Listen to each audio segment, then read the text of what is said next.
as athletes, the best thing we can do is in the time we don't have to be in that required footwear, just be natural. I walk around the house barefoot, go in the backyard. I don't throw slides on anymore. I just go out there barefoot, enjoy the grounding aspect, enjoy walking over different textures, just understand the benefits that come with it because we grew up our whole lives really just wearing those casts on our feet and don't realize the effect it has up the chain until much later. I understood the more I learned about the body that you got to restore that natural balance of things, the way we're supposed to move, spending time on the ground, crawling, different things like that, how beneficial they can really be overall human movement, which translates to athletic performance. It's kind of low hanging fruit, but as athletes, we always want to get in the gym and lift bigger, heavier things and put up bigger numbers, but we forget about the little things and the foundation in which the benefits we can have from taking our shoes off and getting back on the ground and doing the little things right. People are always looking and trying to see what other players are doing. And usually if you're successful on the field, everyone watches what you do off the field and wants to kind of emulate it. Welcome to the Restore to Explore podcast from your soulmates at the Foot Collective. We're on a mission to empower humans to restore their natural health and function from the ground up, so we can all explore movement and life with freedom and confidence. Before we jump into this week's episode, we wanted to let you know about our TFC athlete program. We've teamed up with Vivo Barefoot to spread awareness about the power of barefoot training and natural footwear to professional athletes globally. In a world of high performance, the smallest margins can make the largest differences. It's all about the one percenters. Many athletes overlook their feet, but those who benefited understand their paramount importance. If you're here to be the best, that means leaving no stone unturned. TFC athletes recognise the foundational importance of foot health, balance training, and holistic movement to reach the top of their game and minimise injury risks. That's why we're partnering with Vivo Barefoot, pioneers in crafting footwear that respects the natural shape and function of the human foot, to provide professional athletes, coaches, and teams across the world with tools, training, and shoes that enhance their performance and resilience from the ground up. If you're a professional athlete, check out the link in the description to apply to become a TFC athlete. Or if you're just wanting to experience the power of natural footwear for yourself, head to vivobarefoot.com and use the code TheFootCollective for 10% off your next pair. Tyson, thanks so much for joining us on the Restore to Explore podcast. You're one of the first athletes we've had on the show and someone who we've been sort of in touch with for a little while, and I know you've been following the Foot Collective for a little while too, but great to have you on the show, mate. Appreciate it, Mac. Happy to be here. Looking forward to chatting. Yeah, man, for sure. And I mean, for a bit of context, for people who don't know who you are, over in your neck of the woods, I'm sure there's plenty who do know the name, but here on the other side of the world, we're not all massive baseball fans. So can you give a bit of context to your story? Yeah, I was a Major League Baseball player. I was a pitcher, played for like 5 different teams over about 9 seasons at the Major League level. Recently retired, went back to school, and now I'm working for the LA Dodgers as a special assistant to player development. Yeah, awesome. And so had your debut back in 2010. hmm Pretty competitive. I'm guessing you were right into it from a young age, and wouldn't it would have been a big break finally making a top league squad? Yeah, no, absolutely. I mean, it was 2010. I grew up in Oakland, California. Was drafted by the Oakland A's, so I actually got to play for my hometown team as like I was 22 years old. Just out of college and playing against the best guys in the world. So it was a eye-opening experience, but I was happy I was able to do it at home, share with friends and family, and really kind of break into the majors, for my hometown team. And a pretty long career you had as well, really. Did you manage to stay sort of injury free? Like, what was the sort of secret to sticking around so long? I had my injuries over the years, unfortunately, like many guys do, but I think just my resilience, my ability to adapt, figure out whatever challenges I was facing physically, or performance wise and find ways, above, around, below, just finding a way to get past those issues and keep trying to get outs. If you can get outs and put up zeros as a pitcher, you have a chance to stay around for a long time. There's some guys that can pitch for 20 years. I was fortunate to pitch for almost 9 and, I had a lot of fun, learned a lot of things along the way. So where do the feet fit into it all? How did you find this? Yeah, I'm trying to remember when I first came across your stuff, but as some of those little injuries popped up throughout my career, you know, simple things like low back pain, tight hips. We do a lot of traveling when you play baseball, whether you're in the minor leagues and you're riding the bus for 10 to 14 hours a day, or flying around. On a chartered flight, flying across the country, getting off the plane and having to play a game isn't the easiest thing to do. So, I kind of first got into the health and wellness side of things with Egoscue, looking at posture, getting the body back into alignment. And the first thing they kind of look at is, which way are your feet pointing? And so that's the first time I ever looked down and even thought about it, because prior to that, I was just like a kid that loved sneakers. So I'd get fashionable shoes and, Air Jordans, Nike Dunks, all that kind of stuff. The only time I really cared about my feet was with what I was wearing on them and how it looked, but never thinking about the function of things. So as I started with Agassi, you take your shoes off, you start to assess your body alignment, things like that, and I realized, wow, my whole body's out of alignment and my feet are pretty jacked up. Doing simple things like calf stretches, lower legs are really tight, and then eventually I found TFC and really started to educate myself on proper footwear, proper foot health, and things I could do to start training them the right way. How far into this career was this that you sort of had this realization, or that, that you looked down at your feet the first time in a different light? Yes. Probably too late, but Yeah. I wish I would have known about it earlier, but it just wasn't, mainstream at that point yet. I'd say maybe like 2014, 2015, something like that, started wearing toe socks, knowing about toe spreaders, doing some toe yoga, things like that, easing into it. The problem is with baseball, you kind of got to wear baseball cleats, and they're super narrow. Your feet are bound up like that. Um, and it's just tough, but that's the required footwear for stopping, especially when you're throwing downhill on a mound. And, I was just trying to find a way to reset and get everything back to, as balanced as possible, after I got to take those cleats off. It's something we talk about a lot amongst our team. Like, a few of us play soccer, and, love to get out on the field, and, it's this back and forth that we always have about the issue with the offering with cleats, and that, you know, footwear for athletes and for sports is designed specifically to help, with your performance for those sports. At least that's what we're told they are. And I mean, that must be sort of the challenge throughout the career. Is it's you're trying to do the work on your feet, but when you're a pro athlete, I guess it's not like the average punter like me and the team, where we're not training 4 or 5 times a week, where we don't have to, a pregame, and you're constantly in your cleats. I can imagine, like, the downtime from not wearing them must be a lot less than the average person.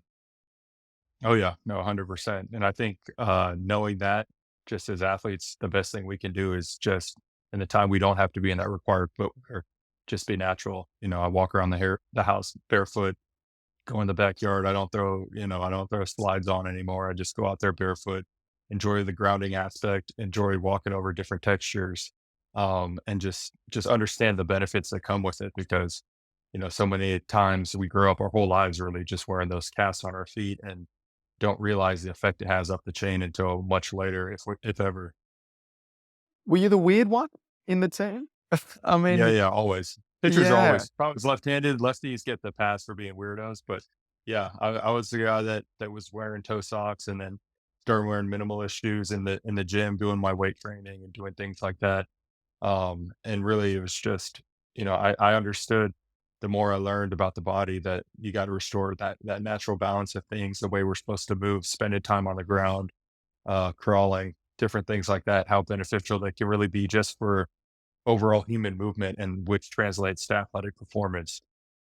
It's kind of low hanging fruit, but as athletes, we always want to get in the gym and lift bigger, heavier things and put up bigger numbers, but we forget about the little things and the foundation at which, the benefits we can have from taking our shoes off and getting back on the ground and doing the little things right.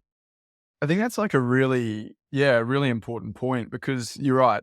When you get to that level, like, every little inch that you can like extra that you can get out of your body, and every little bit extra or something different that you can do to the competition is what's going to get you on that team or, keep you playing for longer. Um, was it was there any sort of feedback you got from other players when you started doing this? Like, what was the chat like in the sheds? I mean, people are always looking and trying to see what other players are doing. And usually, if you're successful on the field, everyone watches what you do off the field and wants to kind of emulate it. So I had some people that were curious. I've had some friends, especially in the off season, we talk about different stuff and share different products. I know a couple guys around the league have gotten beams and different things like that over the years and just playing around with it because I think it's another thing that I really like about it is it's just kind of you against yourself and you play around with it and you explore and have fun. And normally things are really regimented in your training. They're very strict, monotonous, but it's something that you're just challenging yourself. You're just playing a game. It kind of like gets you out of that professional training mode and back into just being a human, exploring the world and trying to make little tiny micro adjustments. So what did you start to feel? Like what sort of changes did you start to notice, if any, in your performance and just the way your body felt? Some of the things I really like the way I feel, the way my feet were interacting with the ground, even with those horrible cleats on, but just I felt like my feet were stronger, like I was putting more force into the ground. Definitely better mobility through my hips and almost just smoother movements overall, like the total body engagement. It wasn't so segmented. It just seemed like I could flow through movements better after doing the different trainings, getting into my feet, getting into my hips and just the energy was moving through the body differently. I think it's easy or maybe easier for people who, depending on the sport they're playing, if their feet are technically, the most important weapon, if you are a soccer player or a footballer and you're kicking a ball, maybe taking care of your feet makes a bit more sense. But, for someone who's a pitcher who is using their arm, I guess, more than their legs, or that's where the focus is, yeah, I guess it obviously translated on the pitch still.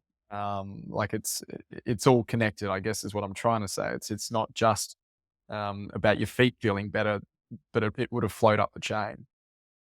Oh yeah, 100%.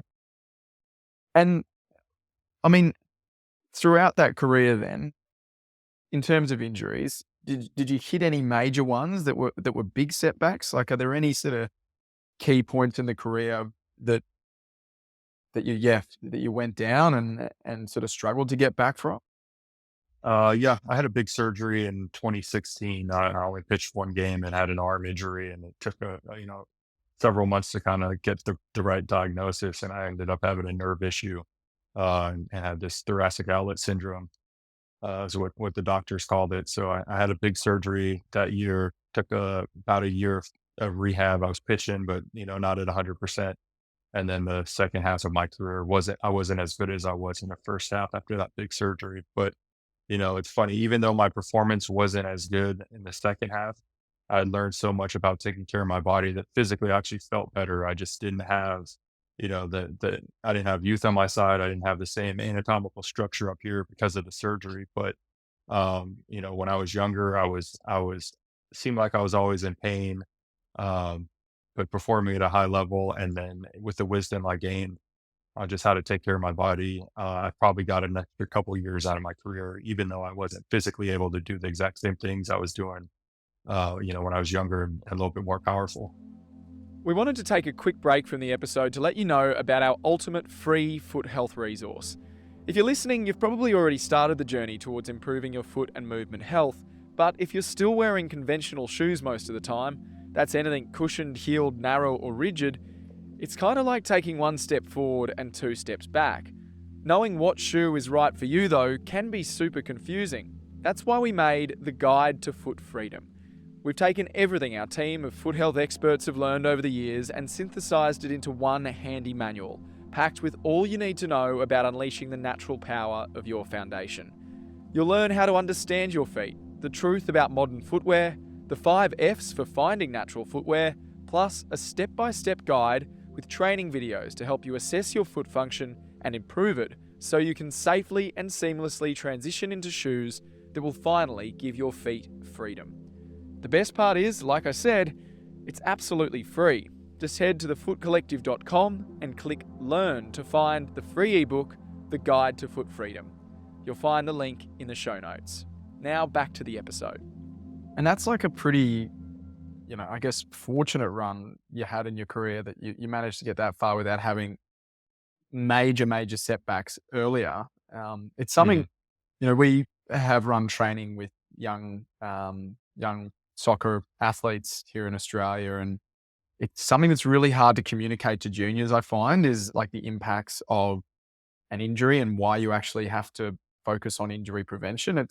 It's a buzzword, I guess, for people who are older, but when you're looking at juniors and with the work you're probably doing now, working with juniors, is that something you've tried to pass on, that importance for prehab, so that you never need the rehab or won't need as much of it? Yeah, definitely. I mean, I think when you look at youth athletes, understanding workload's the thing that no one really kind of understands. Everyone wants to get bigger, faster, stronger. But when you have athletes that are still growing, they've got the workload of their travel team, their practices, their private coaches, the travel, and year after year, they're playing more and more. People that haven't gone on to the highest levels and understand what workload actually is, never really count those factors. So I understand if a kid pitches, 100 innings one year, then gets to 150 the next year. Like I know what that physically feels like on the body. And then you have to count that they're also throwing at a higher velocity, with more stress on the arm, on the body, and things like that. So, I love teaching the kids injury prevention, things that can really just benefit them.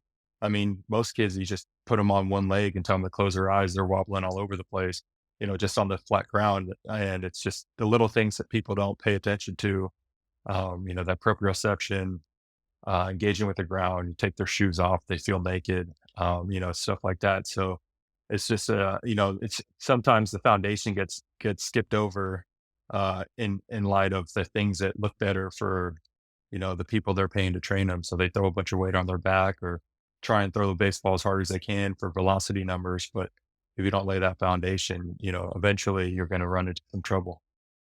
I think you're right. Like that's such a big equalizer, that simple balance test.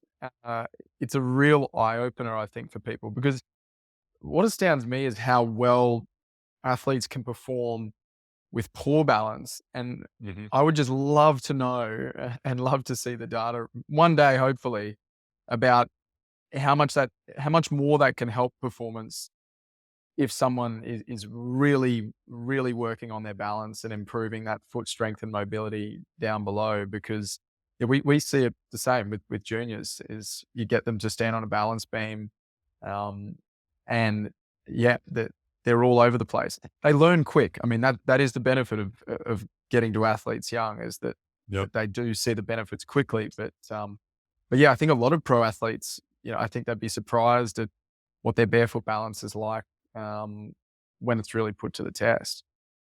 Oh yeah, no, absolutely. And we do so much training on 2 feet, but that's not what we do in sport. You're moving from one leg to another, rotating, throwing down a hill, different things like that. Rarely are we ever, feet squared up and bending at the waist 90 degrees. So just finding ways to get creative and challenge the body in ways that are, more sport like, that will translate better to sport. I think that's the key, especially with the younger athletes. Yeah, definitely. It's interesting. We been in touch with another pro athlete. I won't say what sport or league, but when we approached them about trying to get them on a balance beam, they were really keen on the idea, and we wanted some footage of them using the balance beam. We know they have one, but Hmm. because of their contracts with the major team that they're with, it literally stipulates in their contract that anything that's not on 2 feet is considered an extreme sport.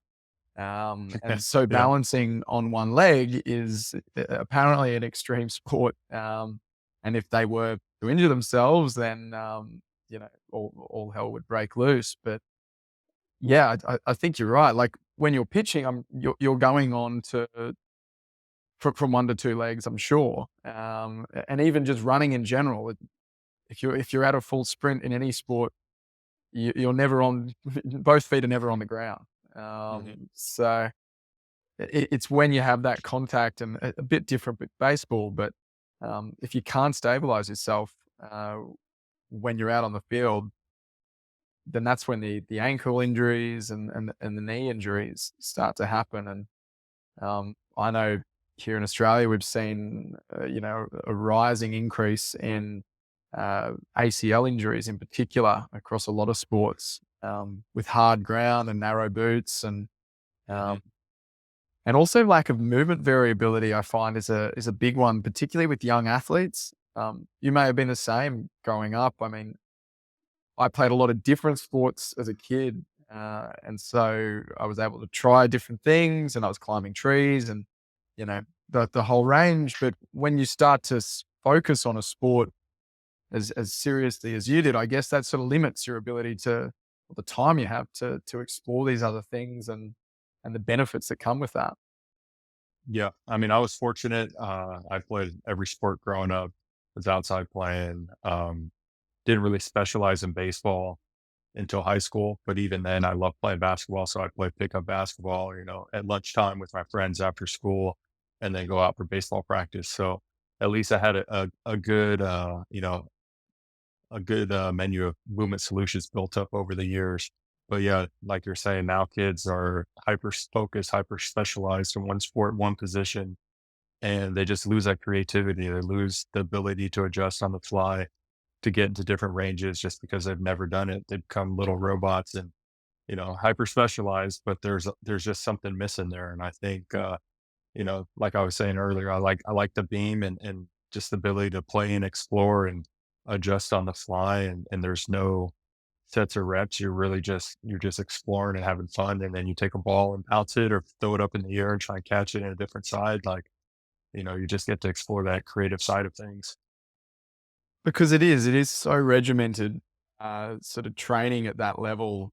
There's it's funny, you're playing your sport, but there's not Yep. necessarily that much play involved uh, in the activity, and particularly for kids, like you don't want to lose that ability to just have fun. And I think it's such a simple thing that you can add in to whatever sort of training you're doing, just to give you that outlet to help you get in flow, and a bit of moving meditation to take you out of that seriousness and just muck around, and even better when you're doing it with other people. But can you sort of describe, I guess, for people how your training has changed? Like what does your training look like now as opposed to, and obviously you're not playing full time anymore, but yeah, what do you do to keep your body? Yeah. I mean, I definitely try and move in multiple different ways.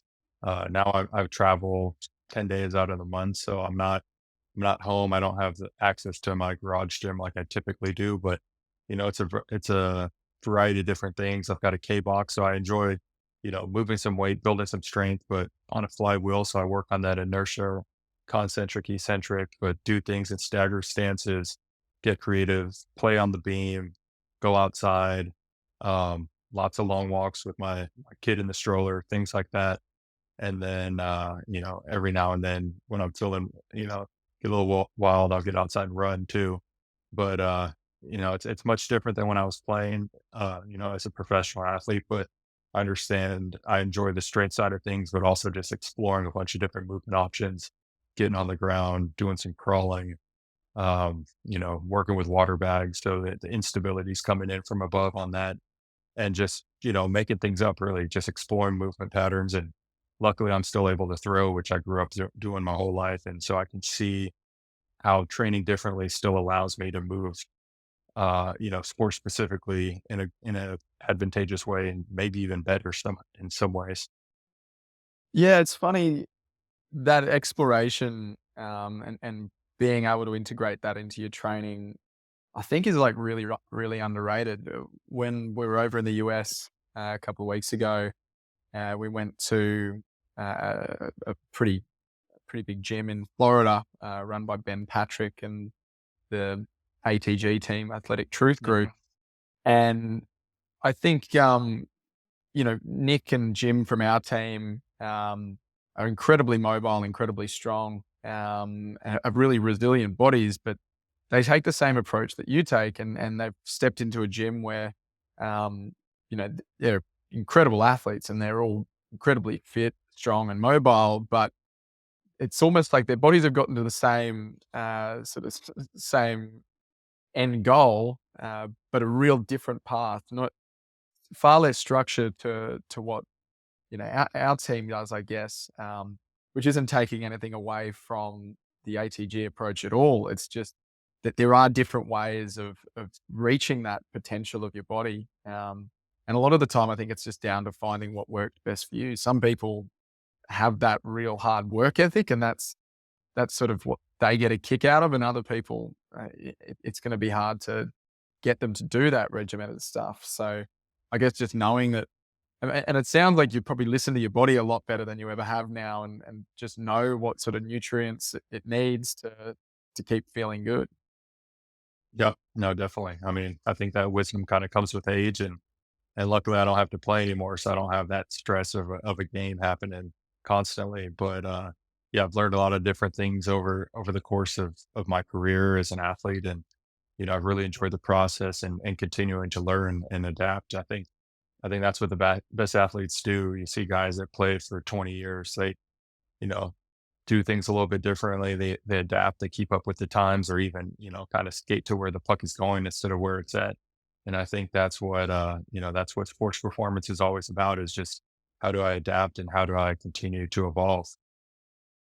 For other athletes listening, then, whether they're a pro or maybe they're a junior, or maybe they're just someone who likes to kick around the park. I mean, what's one of the biggest learnings that do you think you've had about your body from your career? And yeah, I guess what's the wisdom that you'd want to share with people?